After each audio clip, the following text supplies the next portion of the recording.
As you probably know, TC actually has a long history of involvement with education in Africa. The Teachers for East Africa program, which has been mentioned, actually 3 of us were closely involved with this early on. I went to Makerere University in Uganda in the 60s. Kate followed me a few years later. She's much younger, obviously. And Jim Shields in the back was one of the early administrators of that program. So that is one of our many, many connections to Africa. When we were thinking about a program for this year's academic festival, because of Kate's receiving one of the Distinguished Alumni Awards, we thought, well, we should do something on African education, and she was an obvious participant. And then we said, well, who else should we have? And we thought, well, it would make sense to choose 2 future Distinguished Alumni recipients. And we have them here with us, or almost with us. Whitney Warner is a current student in international education development. As you heard, she's fluent in French as well as English. She was born in this country, but her family is Liberian. And in one of her courses, she did what in the bank we would have called an education sector study, which I must say, I've read the original study she did. It was a course for Gita Steiner-Kamsky, and it's pretty good. So we're delighted to have her. She's going to talk a little bit about her findings and recommendations in that report. And we'll start with her. I won't say more about the other 2 speakers until we come to them. I was asked, should we have questions after each presentation? I think not, unless there's a question of clarification. So let's have each of the presentations, we figure about 10 minutes each, which if we keep to that schedule will give us about a half an hour for questions and discussion. So we'll as Peter mentioned, I wrote this subsector review on secondary education in Liberia for a class I took last fall, Comparative Education Policy Studies with Professor Gita Steiner-Kamsky. And I chose Liberia because, as Peter mentioned, my family is from Liberia, West Africa. And within Gita's class, we were expected to choose a country and a subsector. And I chose secondary education because this past August 2013, a statistic was released that 25,000 students who sat for entry into the University of Liberia had failed the exam. And that was all students who sat for entry into the exam. And so for that reason, I decided to look into secondary education, and I generated a full 30-page report, and this is what I will present to you all. So the presentation outline will include an introduction to the country, followed by key issues and challenges that I identified. Next, we'll look at donor involvement, and lastly, underserved areas of education. And I'd like to mention that my data was derived from the Liberian Ministry of Education, as well as data from the World Bank, the UNESCO, UNDP, as well as what's the other? USAID too. So for a brief introduction, the background on Liberia. Liberia is the only country in Africa to remain independent. It was established as a land where freed American slaves returned to Africa in 1867. And because of the Monroe Doctrine, it was covered, it was protected as under the Monroe Doctrine again, and therefore was never colonized. Liberia has 15 counties, and its capital is Monrovia. Monrovia is located in Montserrat County, and within Monrovia, 1/3 of the population live within this county, and therefore a lot of the social amenities are given to Monrovia because of that reason, creating disparity concerns. Liberia is post-conflict and endured 14 years of civil war, which ended in June 2003. Liberia, according to the World Bank, Liberia is a low-income country with a GDP of $422 US. Its Human Development Index is 0.388, and it therefore ranks 174 out of 187 countries. There are 419 million people living in Liberia, according to the UNDP, and 83.8% of these people live below the poverty line. However, in 2005, Liberia made history by electing the first female president of any African country, and she is President Ellen Johnson Sirleaf, who was elected to a second term in 2011. However, during her second term, her government has come under strict corruption scrutiny, and the country's corruption perception index, according to Transparency International, is 38, meaning that it ranks 87 out of 177. Then the first issue I looked at was teacher quality, and due to the civil conflict, Liberia has experienced a dearth of qualified teachers at the secondary level. However, those that are qualified, they usually work in areas surrounding the capital, Monrovia, in Moderator County. And I'd like to show to you all a graph that I recreated using data from the Ministry of Education. As we see, the majority of teachers hold an AA certificate, which is the equivalent of an associate's degree, while the next highest are holders of an unknown type, so which means that they haven't reported what type of certificate they hold. And due to this, because of this, we can somewhat conclude that we can somewhat question the quality of these teachers if they aren't reporting the type of degree that they hold. And the least type we see is a Master's of Science in Education. And going forward, another issue related to teacher quality is the student-to-teacher ratio. The country's average is 19, yet 8 counties have averages that are far above the average, which creates an equity concern in the classroom if students aren't getting their needs addressed because of overcrowded classrooms or because of the high student-to-teacher ratio. The next issue I looked at was school resources, and then related to student-to-teacher ratio, the student-to-classroom ratio in the country is 18, which ranges from, in the 15 counties range from 8 to 40, which again, you can see the disparities with that. The next issue related to school resources is the student textbook average, the student textbook ratio, where there are 4 textbooks to 1 student. And due to this, teachers have created their own pamphlets of what we can consider questionable quality because they haven't yet been approved by the ministry. Additionally, textbooks, the ministry reports that textbooks have not been updated since the early 1990s, and that's concerning, especially if the students aren't keeping up with the changing curriculum. Additional school resources that I'd like to discuss further, perhaps during the discussion portion, is school facilities lack access to clean drinking water facilities, on-site toilet facilities, access to reliable electricity, and lastly, infrastructure equipped with surrounding walls and fences. And again, I can discuss that later, the importance of that, how it relates to attendance and retention during the discussion. The next issue I looked at was transition and retention.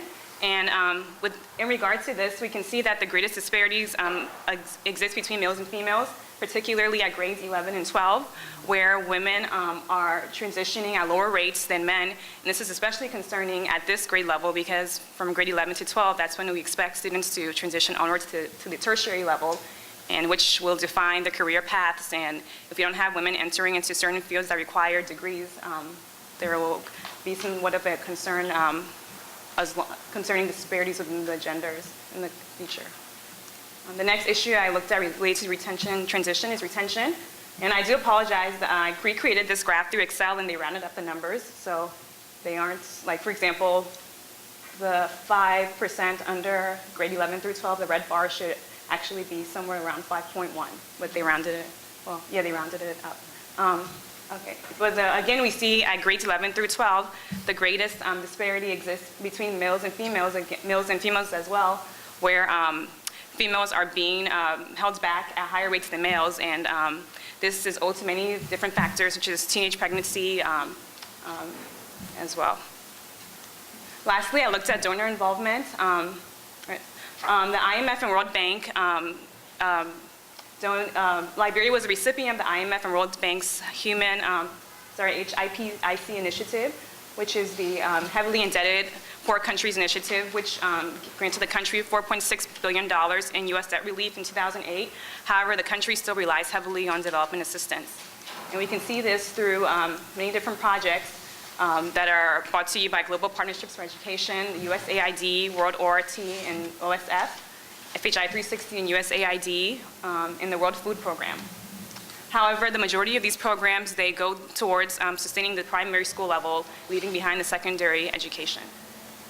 And important to know is one organization the title Face Africa. It was actually started by a Liberian here in the diaspora, and the founder's name is Saran Kaba-Jones, and she builds clean drinking water wells within the country.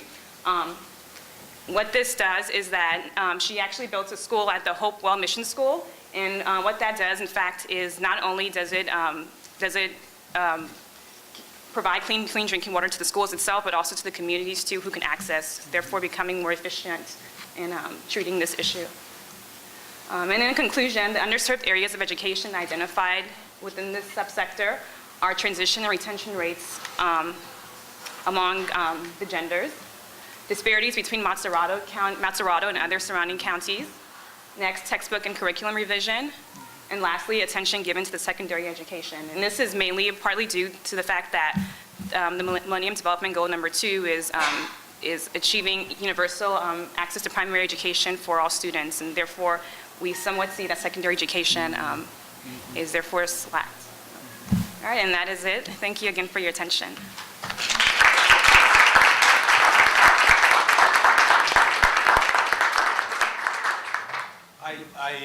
Thank you very much, Whitney. That was great. There are at least, well, there's one chair here. Would you like to come over? No, you're happy? You're happy? All right. In mentioning connections to Teachers for East Africa, I didn't mention Michael Putnam, who's sitting here, who was also in that program. And his son is also on the Alumni Council and is, in fact, the president-elect, who will be the next president of the council. And for alumni in the room, I got asked, or I was encouraged to join the council a few years ago, and it's been a wonderful experience to reconnect to the college, and you should think about that as something to do. The other person I wanted to mention is just behind Marion. Sue Nunca Bruce was also Teachers for East Africa and wrote the definitive history of Teachers for East Africa as a student. And she was Marion before Marion was Marion. She was the, what did you call it? Well, Director of International Services. Between the two of us, we know about 50 years of international student graduates. Right. Great job. And the current director is Samantha Lu, who's not in the room, but you'll probably see her in the course of the day. All right, I want to introduce now, we've had a current student. We now have a recent graduate who, in a remarkably short period of time, has accomplished a lot. And she's going to tell us about her work in the DCR, in the Congo, and also in Rwanda. And so from Boston, Samantha, please. It's an honor and privilege to be on this panel. Thank you so much. My name is Samantha Basile. I'm the founder and executive director of the MAMA Project, which is an organization that aims to increase the literacy and vocational skills for women in developing countries. And I hope that today, by presenting my research, program execution, and strategic adaptation in an area like the DRC, the Democratic Republic of Congo, rampant with instability, displacement, violence, and war, that my experiences can support strategies for educational programming in fragile and conflict settings. I also aim to increase the MAMA Project's network of international education academics and specialists to support the MAMA Project's work, and it all started at Teachers College. Next slide. So how did I start? I'll talk a little bit about my journey, and then action-oriented research in the DRC, and then the MAMA Project. Next slide. So my journey began in 2010 at Teachers College. I'm convinced that experiential learning is the best way to understand issues of socioeconomic development, and I have a deep interest in investigating the reality of the turmoil in the DRC. So I conducted field research in 2010 for my master's thesis at Teachers College, and I focused my thesis research on how education can lead to socioeconomic development. Next slide, please. Just a little bit of background about the DRC. It's the least developed nation on Earth. And the education statistics for the Democratic Republic of Congo have just reflect a staggeringly serious education emergency. Females have been systematically and disproportionately deprived of the right to free and compulsory education in the DRC, especially in remote rural areas. And these statistics don't really reflect what's on the ground. because some areas are too difficult to access to get these statistics. Next slide. You can see some pictures from my travels. I conducted personal interviews in 2010 in French and Swahili with people from a vast socioeconomic, religious, and ethnic spectrum, including nomadic Mbuti people, the Pygmy people, you can see the woman with her baby, internally displaced persons from war, teachers, students, female victims of violence. I chatted along the roads with school children, domestic servants, and day laborers to just understand a day in the life. You can see in the top picture with the boys, that's a gas station where you fill up cars in rural areas and in many cities. And the truck goes once a week from the city of Goma in North Kivu to the province and brings necessary supplies. Next slide. So in 2012, I conducted action-oriented research, and my most memorable experience came from my time in the rural town of Kichanga in North Kivu province. I spoke with victims of violence in sprawling refugee camps, town authorities, and I learned that the townspeople most deeply desired quality education for women in order to build them back better and build themselves a better future. I composed my thesis as a proposal to construct a community center for literacy, female literacy in Kichanga, and my thesis was approved by various Congolese authorities in 2011. Kichanga has more or less 35,000 people. About 50% are children, well, more than 50% are children, and 10% of children are in school, only 10%, and 80% have in the entire town have absolutely no education at all. Next slide. In Kichanga, these are just some photos. I asked how people make their money. You can see the man in the lower right-hand corner selling in a boutique. But I talked with the women who farm in the field, and I talked with one Kichanga woman who reported that it was okay for her to be raped every day, a few times a day for 2 weeks during the harvest so that she could provide her family with enough food to survive. Next slide. You can see this is one of the sprawling refugee camps. There are actually 2 camps that flank the town. This is Camp Kahe. There are about 8,000 people, more or less, in these camps. And about 25% of the population, a quarter of Kichanga's population, are internally displaced persons from the war, living in one of these 2 camps. Next slide. And one of my most poignant interviews was with the mayor of Kichanga. He told me, I asked him, what are your problems and how do you propose to fix them? He told me, we do not want your doctors to heal us or take your sacks of grain to feed our families. We want you to teach us how to be doctors and how to cultivate so that we can heal and develop ourselves. So he's working to elicit change rather than impose it. And I'm working with him in order to build capacity rather than encourage dependency, as Bornstein mentions in his book. Next slide. So I returned to the Congo in 2011 after composing my thesis to pilot a literacy course to determine the feasibility of a literacy course for women, and with the purpose of also conducting a training of trainers. And I invited 15 women, and 137 women showed up. So I had to change my curriculum a bit.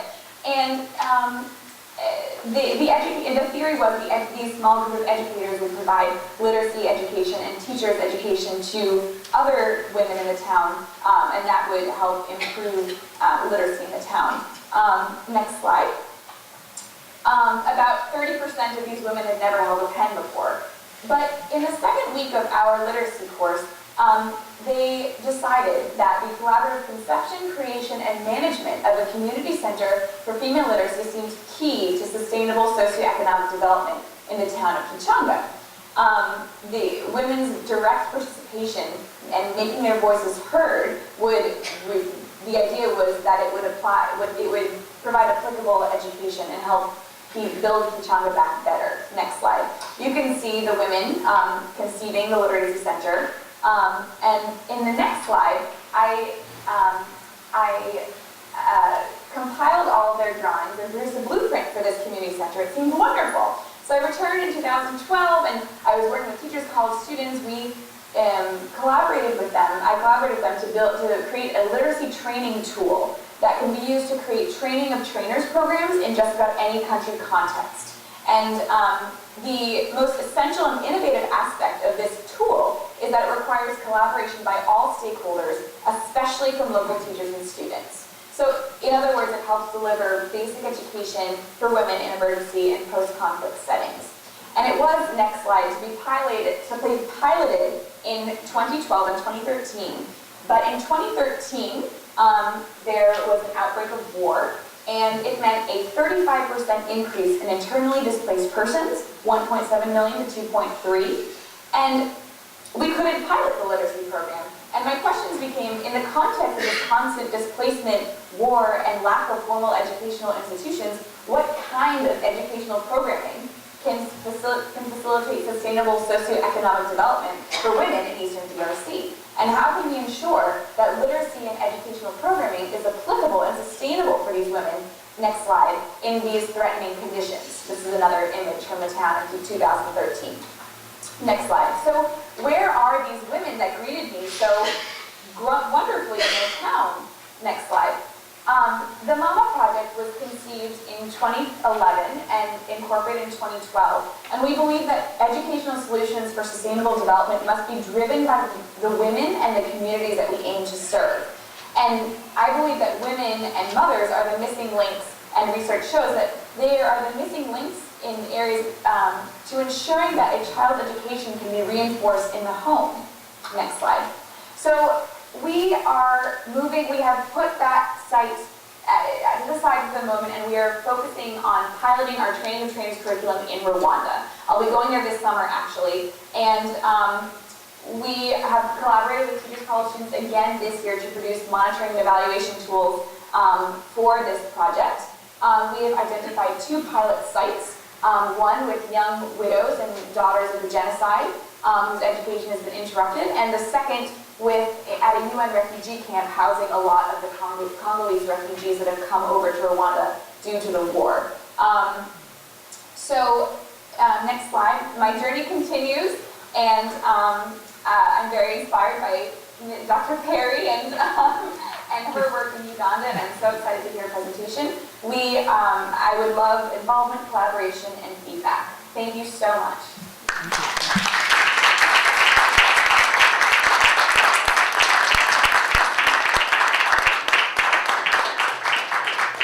Thank you, Samantha. Will you be able to stay and take questions at the end? Absolutely. Okay, good. She's on her way to New Hampshire to attend a wedding, so we don't want to keep her too long. But it's not her wedding, so she can be late.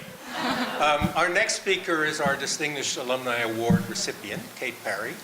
I should welcome 2 family members, Kate's sister Elizabeth, who is here in the front, and Abdu Kazozi, who's her husband from Uganda. And Abdu and I met in Mozambique about 4 years ago, both working on higher education there.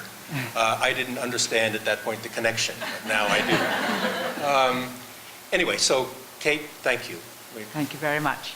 And I decided to steal the title from the program for the day. Because what I thought was, well, if you're thinking about the future, especially in Africa, but anywhere anyway, you're thinking about children. So I started off with the point that Uganda has one of the youngest populations in the world. The most recent estimates of the population, I got this from the CIA fact sheets, they must be right? As nearly 36 million population, and 48.7% of that is under 15 years old. They're kids like these, right? And Uganda has one of the highest fertility rates. It's over 3%. It's just about as high as it can biologically be. This is 3.24%, is the population growth rate. And so there are children everywhere. And I have to acknowledge that the Uganda government has done tremendous work to get children into school. They initiated a universal primary education program in 1997, and the total enrollment of pupils registered in 2011 was over 8 million. So there are a lot of children in primary school, not as many as there should be. If you do the arithmetic, it's not, given the initial population figures I gave you. But it's still a great many in school. And in fact, most children of 6 years old get into school. The problem is that they don't stay there, and the other problem is, are they learning? And I was at a meeting organized by USAID and World Vision the other day, and they were wringing their hands because the high figures across the world of children exiting primary school unable to read and unable to do basic arithmetic. Here are some figures for Uganda specifically. Pupils reaching defined competency levels in English. And as you see, the proportions are going up, but they're still pretty bad. Grade 6, only 34%, which means they're just not making it. I was very interested to discover the Uganda National Examinations Board recent study in 2010, breaking down the sub-skills involved. And they can associate words to objects and actions. 98.8% of the students tested could do that. But only 21.6% could actually read a story and make inferences from the story. So, there's a huge problem with regard to reading. And what use is literacy if you can't actually read a story? And so that's what our community library work is about. We began this particular library, the Kitengesa Community Library, which has been the focus of my work and the pilot project for other things, as a box of books back in 1999. 15 years later, we now have this rather nice building, thanks to the generosity of many donors. And a Canadian volunteer who came to us 2 or 3 years ago, saw this nice bit of blank wall and painted a poem on it. A Charles Silberstein poem saying, come in, if you are a dreamer, come in. And that's the kind of atmosphere we want to create in the library. And this is what happens at least 3 times a week in the library during the term time. There's a neighboring primary school. They send their primary 4, primary 5, primary 6. That's grades 4 to 6 students every week. There's 50 or 60 children at a time come to the library. And I'm told by the Canadian volunteers who've been there when they've arrived, you just come in and grab the books. And then they sit down and they fight over the little chairs, so we have to get more little chairs so they don't fight. But they sit in the big ones. And even more encouraging, this is what happens when I sit in the library at times when there aren't the primary school children there. It's just sort of an ordinary day, and they're coming in on their own, reading the books. So, things are happening here. I should say that we are a community library, and a basic operating principle is that you can't depend on education to happen if you keep it inside schools. It's got to go beyond the schools. And the community library is an institution for doing that. And it's not just that children like the ones I was showing you here can come in and have fun with the books on their own, unrestricted by teachers and unrestricted by a curriculum. But also, we work with adults, especially with the women. So this is very much connected to Samantha's work, that we think that it's very important that the women should be engaged. And so we set up a family literacy project in the library. We're inspired by a family literacy project in South Africa. And here, what the women are doing is they're making books about their families. And they've made a number of different books, actually, and they've translated books from English into Luganda and gone home with bilingual books, which they then read with their children. And this is a project I'm now just working on to get some funding for, to expand it to other libraries. Because, this is the other point, the Kitengesa Community Library is what I call a cute project. And, people love it, and they give me money for it, and this is very nice. But it's only one library. And yes, it is true that we serve maybe 300 children every week, but when you think about the millions of children there are, that's not having a lot of impact. But we have very much maximized the impact by developing the Uganda Community Libraries Association. And here they all are at our meeting in 2012. They came to see the opening of our new building at Kitengesa. And as you see, it's a bunch of very happy, very involved people. And this is exactly what Samantha was talking about, that the initiative has to come from local people. It has to be people who are involved themselves, and this is what these people are like. They are wonderful to work with. And we're talking about capacity building, helping build up libraries in their own communities. These are our membership figures. You notice we went up steeply, incredibly steeply, reached up more than 100 people, libraries that joined us by, that was January 2012. Actually, it was more than we could handle, because we have only one staff member. And, and of course, a Community Libraries Association is not a cute project. It's very difficult to get funding. So we have to stay with our one staff member, and she doesn't have an office. Actually, she's working at our house at the moment. But, we do it cheaply, and we think that's the way to do it, actually. So we then raised our subscription, and that's when the number of library members dropped to 37. But then they went up again, and actually at the end of December last year, it was up to 49. It dropped again, because January is when you pay your subscription. It'll go up in the course of this year. So we're actually working around now at a fairly steady membership of between 40 and 45 libraries. And that is, I think, ideal. We can handle 40 to 45, and we know that these are libraries that are really committed and sustainable. This is just to show you the geographical distribution. The numbers are different from the last time round, because this is the January figure when the numbers go down because they haven't paid their subscriptions yet. But as you see, we got a fairly good spread over the whole country. Not enough in the central north and eastern northern part, but a lot in, those 4 in the northern region are in the northwest, but there are more of them actually. They just haven't paid their subscriptions yet. We've got quite a cluster of them there.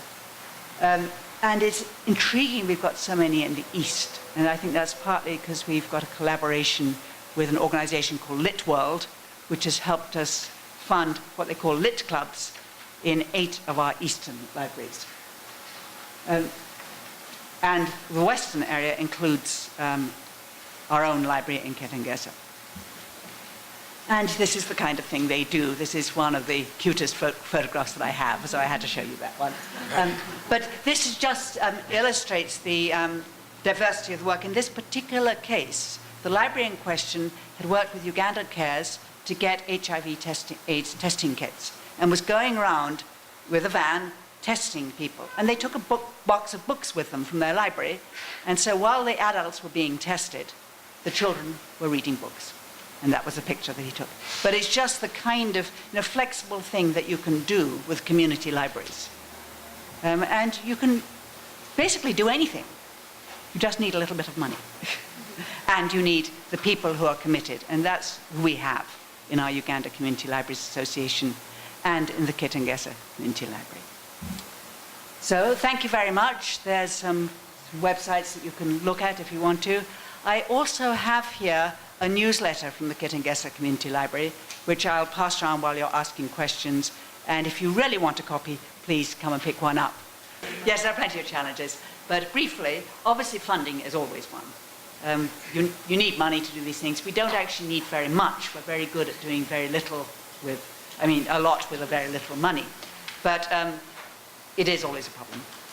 Much more of a problem, though, I'd say, is the capacity of the people who run our libraries.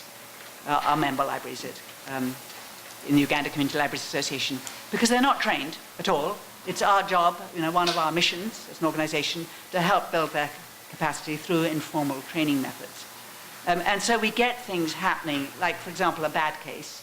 We had funding from Book Aid International to give a grant to a number of different libraries. One of the libraries we went to visit to see how they were getting on with the money, and they said, well, the money got finished. And the room they were supposed to have built wasn't there, and the bookshelves weren't there, and the books were still that Book Aid had given were still in the boxes. And we fixed it. We got them to do it right. But this is what we're always having to work on, to make sure that people realize that the money got finished is not an acceptable answer. And then another major problem that we have, and we. Whoops, what's going on? Locked out the door. It's Can we shut it up somehow? And the other problem is a communication one, you see? Answer the video. Because we have to... There you are. Okay. All right. We typically communicate with our libraries by email, but they don't look at their email. They may look at their email once a month because they have to go to the trading center in order to, and they have to find the money to pay the internet cafe, and the internet cafe has to have some electricity that day, and so on and so forth. So we've developed our systems. For example, advice for you: use email a lot, but also back up every important email communication with a text message saying, please look at your email. Yeah. It's that kind of, activity where you constantly have to do, and this is what our coordinator is spending her time on. Yeah. So I hope that's enough of an answer, but let's talk later. Great, thank you. So fun thing for the Mama Project. In 2010, I received the Glass Fellow, and I used a little bit of that money after taking Swahili lessons, plus my personal money to fund my initial research trip. I took $700 in cash and taped it to my leg and just went to the Congo because my Swahili teacher happened to be a refugee from the Congo, and I had to write a thesis. And I had wonderful interest in learning Swahili and in development in Africa.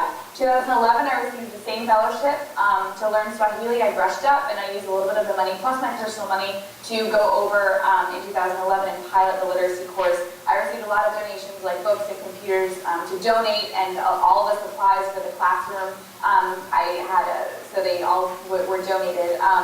And then we have also done, between then and the present, we've done a lot of team fundraising within just having fundraisers. We're in the process of hiring a development officer to help us with that. And let's see. So we're in the process of hiring a development officer to support our fundraising efforts. And we're also working with a jeweler who has made a charm and is donating all the profits to our organization. So right now the funding is from various sources, but we hope to have a more streamlined funding source once we hire that development officer in the next few weeks. Will you repeat the name of the fellowship? Excuse me? The name of the fellowship. The name of the fellowship is called Foreign Language and Area Studies Fellowship, FLAS, the FLAS Scholarship.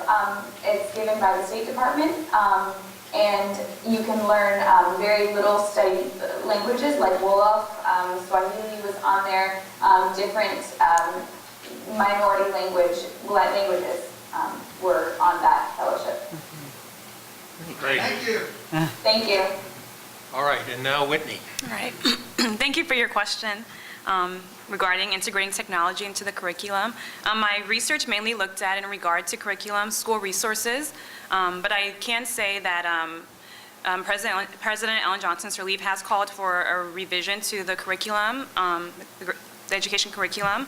I definitely do think that integrating technology would be a great way for the country to keep up with the changing world. However, I can't really speak much so on how technology has been used to revise the curriculum in that regard. This question is for Ms. Parry and Ms. Sarah. And my question is, for those who are interested in participating abroad, are there any opportunities that TC students or anyone can join your team? All right then. Well, how to teach reading, and how to teach to pass exams. And you're quite right to point out that they're different skills. We focus in the library, of course, on the real reading and storytelling. And this is work did with Clifford Hill years and years ago here at Teachers College. And if you can establish a real reading habit, people are comfortable reading. And of course, in the Ugandan situation, as in an awful lot of Africa, that means reading in English, because there isn't enough yet written in African languages for you to sustain a reading habit, even in Luganda, which is the most written language of Uganda. I think that in Hausa you might be doing better, and in Yoruba you might be doing better. But this is always a problem. But I think that it's a question of trying to get kids to read a lot, and then to play the particular game of passing the test. And once you're comfortable and confident reading, the test, of course, becomes much less frightening because you know the words. That helps a lot. But that's, in a short while, the best answer I can give you, I think. As for the opportunities for TC students, I'm so happy you raised that question. Yes, in the Uganda Community Libraries Association, we do have a program for interns and volunteers. And I would be very happy to talk to people at TC to establish a regular arrangement. We do accept independent volunteers, before we set up the regular arrangement. We ask people to raise some money for us, and then we meet them and we place them in a library which fits their interests, and we make sure that the library has appropriate accommodation for them, and we pay out of what you've raised for your accommodation, so you don't have to be negotiating with the people in the village where you're working. And so let's talk more about that. We would be very open to further conversations. And maybe somebody here could tell me who at TC I should be negotiating with. Not having toilets creates a sanitation concern, which can result in illnesses. And in regard to schools, if without having access to toilets, it's been reported that people, they commonly, they result to using bushes or say discarding their waste on beaches that they live along the shore, and this of course creates illnesses. These illnesses in effect lead to disrupted school attendance, which could thereby affect retention of the students, thereby affecting learning quality. However, by having toilet facilities in school, this can some way incentivize students to attend, similar to the World Food Program's free school lunch programs, as well as the United States policy on reduced and free school lunches, how it encourages students to attend. And just by having toilet facilities within schools, similar to clean drinking water access, can influence and improve attendance. One of the things that we've been doing in our libraries, well, one is, of course, when a library project is going up, we encourage you to we encourage the sponsors to make provision for toilets. We've recently managed to get water tanks for 3 of our member libraries, and that's another important concern, to have clean water. And Kitengesa is, thanks to a Peace Corps volunteer, also getting a water tank of its own. And another thing that we're doing in our libraries, and this relates to the problem for girls, is that a number of our libraries are acting as distributors for a little company called AfriPads, which makes reusable sanitary towels. And that operates in our old library building, and it's all connected. And as I say, several of our member libraries are distributing these pads. So, it's part of a library's job to attend to these basic concerns. So thank you all for coming. It was really a great night.